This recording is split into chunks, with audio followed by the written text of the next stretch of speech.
Tan tan tan. Xin chào các bạn. Cảm ơn các bạn đã ủng hộ hai vợ chồng mình trong thời gian qua. Và hôm nay hai vợ chồng mình đã đạt được 10.000 lượt theo dõi trên kênh Livy TV. Để ăn mừng 10.000 lượt theo dõi này thì hai vợ chồng mình quyết định đãi các bạn một món rất là đặc biệt. Chờ xem đây là cái gì nhé. Wow, đây là một em tôm hùm có cái càng rất là bự.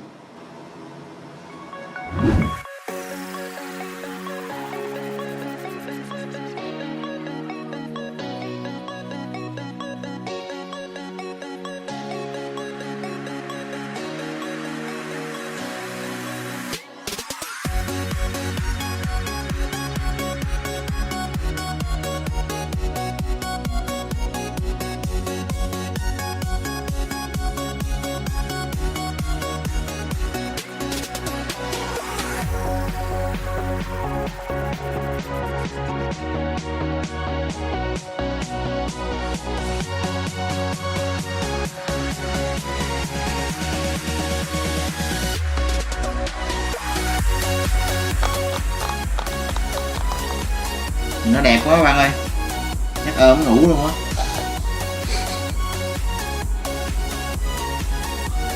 Nói vậy chứ bây giờ thì chúng ta sẽ đem ẻm đi chế biến.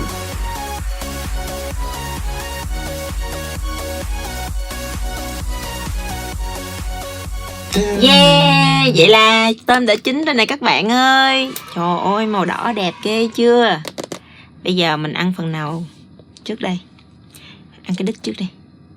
Ồ, cái thân. Kêu bằng cái thân tôm chứ đúng không? Không phải cái đít tôm. Bụng quá. Sáng giờ chưa ăn vậy chứ giờ đói run tay run chân luôn. Ui rồi, nó nhiều. Đây nè mấy bạn ơi, tôm. Che cái mặt mình lại để cho lấy nét. Ồ, nó bốc khói luôn nè mấy bạn. Mấy bạn có thấy nó bốc khói không ta? Anh núp luôn. Núp luôn. Đó. Trời ơi, không có người quay khổ vậy á mấy bạn. Trời ơi, cái thân tôm nó siêu bự luôn nè. Phải núp, mỗi lần đưa lên lấy nét phải núp. Mấy bạn. Cái giấu rồi mà sao nó vẫn bám theo kỳ vậy? Mặt đây nè mấy bạn ơi, to chưa? Anh không phải núp luôn. Quá đã. Giờ mình sẽ cắt nó ra. Cắt cái thường là mình cắt hai bên đây nè mấy bạn. Anh cắt cho nhanh. Hai bên đây nè. Đây, anh cắt đi. Tại vì tôi quá đói rồi, giờ tôi phải ăn. Gọn lẹ để tôi ăn. Để cao lên miếng này. Rồi ăn sao mà cực khổ quá vậy. Trong lúc chồng mình cắt, mình sẽ giới thiệu cho bạn hai loại nước chấm.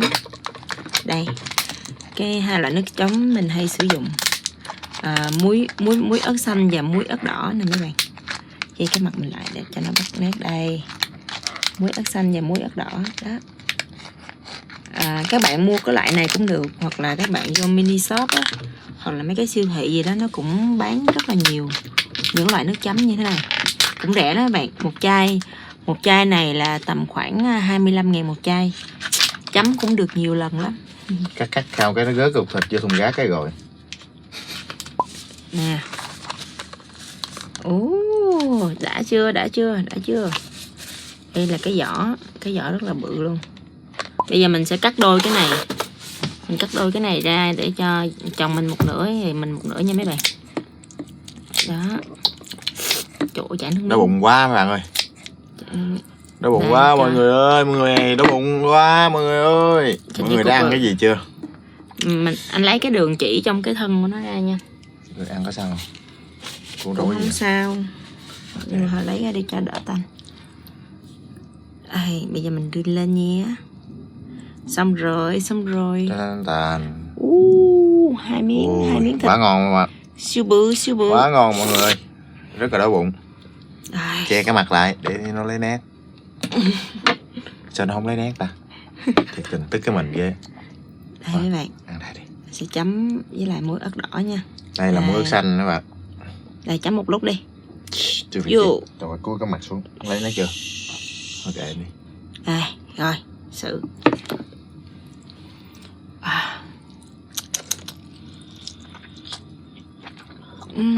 Thôi sợ nó dính quá này.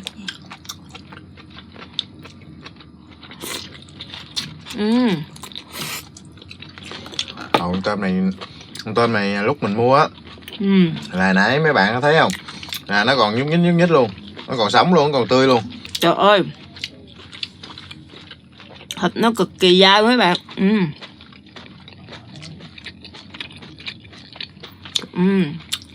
Quá ngon luôn các bạn. Đối với bạn con này bao nhiêu tiền? Bình thường á, mua nếu mà các bạn vô nhà hàng mua thì chắc cũng tầm khoảng 1,3 triệu một ký, nhưng mà mình mua có 550 một ký thôi mấy bạn. Con này 550 ăn quá đáng tiền. 1 ký là cái con này 2,5 kg thì giá của nó là 1,3 triệu mấy chục á. Hồi nãy mình chạy thanh toán là cỡ 1,4 triệu á. Phải nói quá dai và quá ngon luôn. Con này 500.000 ký là ăn quá đáng đồng tiền. Quá ngon.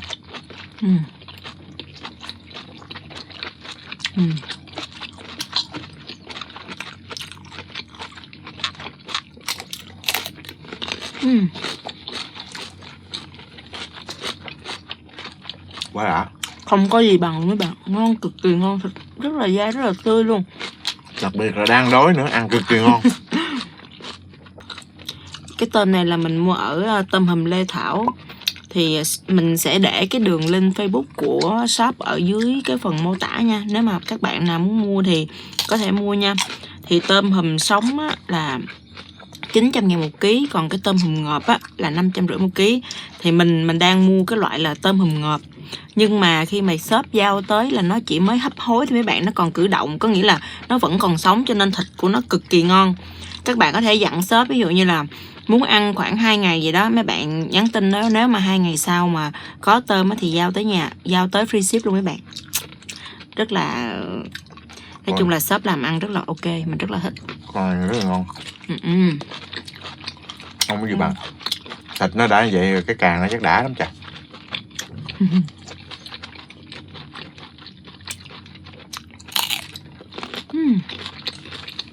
Mình rất là ghét ăn hải sản, cực kỳ ghét. Nhưng mà con tôm hùm này nó ngon quá. Ngon thiệt. Hồi xưa mình không có thích ăn tôm này đâu. Bây giờ mình nó ngày nào nó cũng ăn hết á. Ngày nào cũng ăn hải sản ghét rồi mình phải ăn theo, không ăn nhịn đói sao.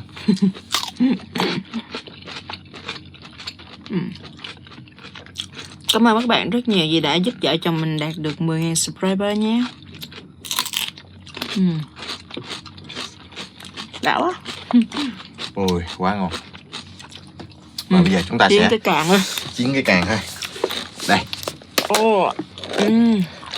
Anh cho em cái càng bự đó, anh ăn càng nhỏ thôi. Nè mấy bạn ơi, trời ơi, cái càng nó bự bằng cái mặt của mình luôn á. Siêu bự luôn nha. Ôi nước chảy quá. Nè, anh cầm này anh đặt. Anh đặt ở đó chưa? Rồi, đã rồi. Chảy nước.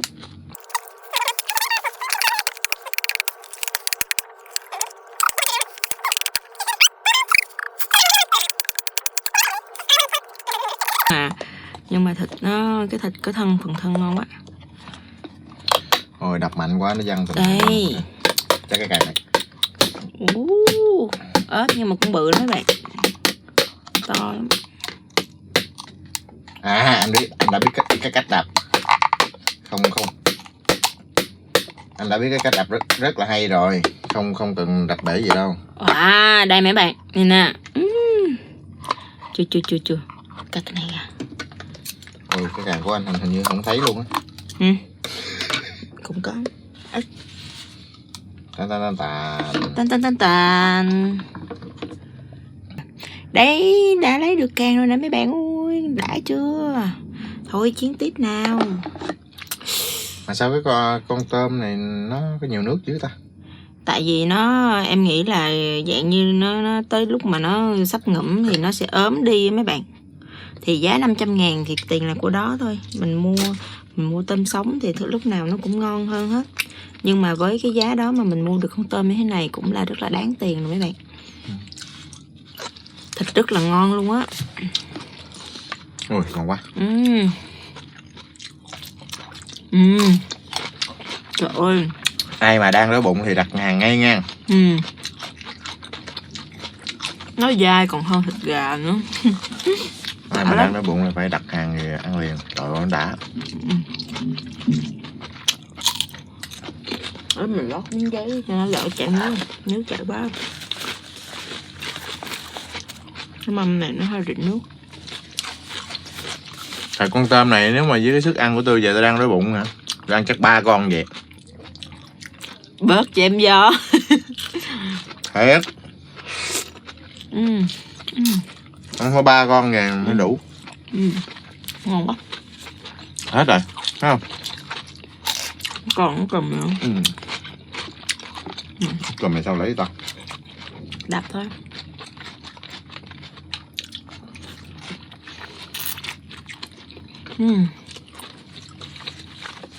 Không còn gì sánh bằng luôn các bạn. Lạ quá. Đưa anh kéo rồi. Gai nó đâm đau quá. Cái giá rồi. Cái kéo đi chứ cái giá lắm.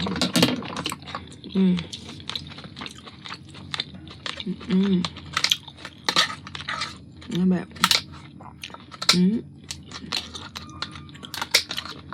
Lạ quá. Sẵn là dính miệng.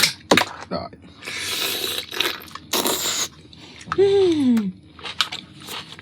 Không biết còn cái gì để ăn được.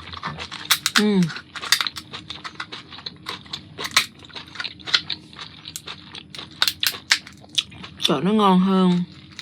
Nó ngon hơn 2 con tôm trước mình ăn các bạn. Ngon lắm. Đây em ngồi em ăn đi. Ôi, lấy cái cục thịt. Đây. Đây là mấy bạn. Cục thịt trong cục. Cái cụm kia đâu của em đâu, anh lấy luôn. Đây. Vậy là giờ tới anh ăn cái cụm lớn nha. Em đang cái càng lớn rồi. Tới anh ăn cái cụm lớn.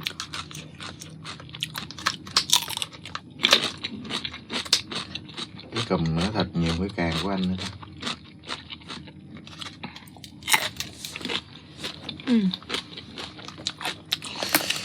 Mỗi lần ăn cua là tay chân là dơ bấy nhầy hết trơn. Đau tay là cắt mấy cái này, đau tay ghê. Đúng là muốn ăn là phải lao động. Đừng nói rất là ụt vô thùng luôn đi. Cái giỏ nó mềm quá. Miếng trên đây có thịt mấy bạn. Đây. Kéo qua được miếng thịt trong cái càng. Đây. Đây cùm. Cái cùm nhỏ. Đây. Này của ảnh là cái cùm bự nè. Vô. Vô đang mừng nha. Vô. Quá ngon. Ngon quá.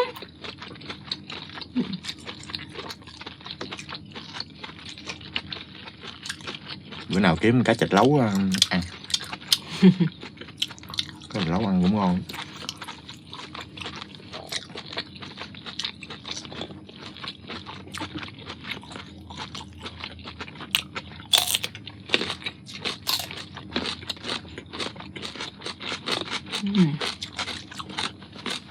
Công nhận.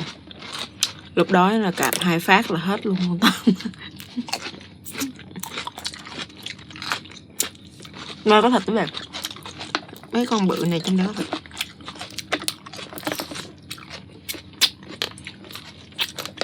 Cắn từ từ là thịt nó chảy ra. Cái đầu này làm cái gì trời?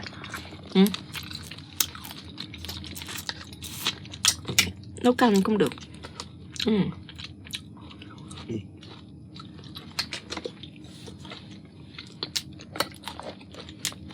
Chồng mình là bây giờ ghiêng một cõi rồi mấy bạn.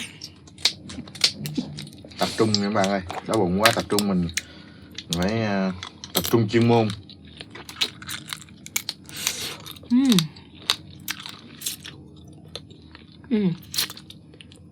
Em đã nghẽo rồi, cho em đứng cho đẹp coi.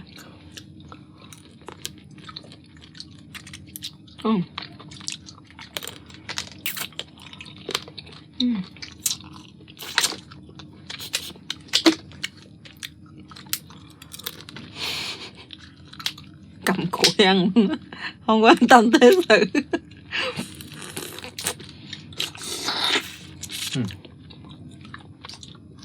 Càng của nó. Trời ơi. Nhìn mà vẫn còn thèm, mới ăn xong nhìn mà vẫn còn chảy nước miếng. Ôi trời, chút xíu mà phải dọn phòng này mới được em ơi. Dằn tùm lum hết trơn, hư phòng luôn. Tại vì cái tôm này nè mà nó trong phòng mà nó lâu ngày nó sẽ rất là hôi.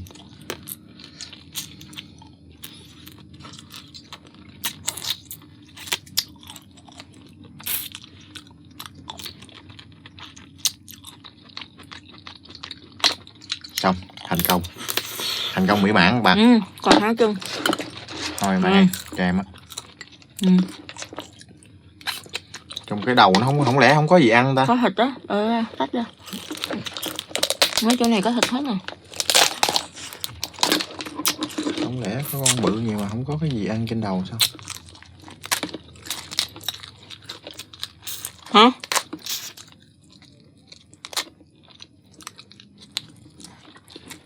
Này, cũng gắng kiếm cái gì đó để ăn chứ.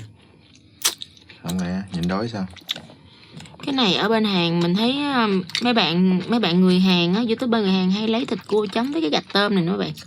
Nhiều bạn nói cái này là phân của con tôm, nhưng mà cái này là gạch tôm nha. Ăn rất là béo luôn á. Béo, cực kỳ béo. Cái này mà mình lấy thịt tôm mình chấm vô nó là rất là ngon luôn. Nhưng mà mình thích chấm muối hơn. Béo quá, ăn ngon mà hơi bị ngậy á mấy bạn, bị ngán á. Nè, cái cúc này dai ngon. Xong hết rồi. Xong hết. Rồi, hoàn thành, xuất sắc. Quá thành công, con tôm này quá thành công. Nãy hấp gì vậy? Nó không á. Không ăn cũng đã quá trời. Tại con tôm nó ngon, nó dai, nó còn sống á, nó tươi á. Ăn nó thơm. Với lại đang đói bụng nữa cho nên là ngon càng thêm ngon.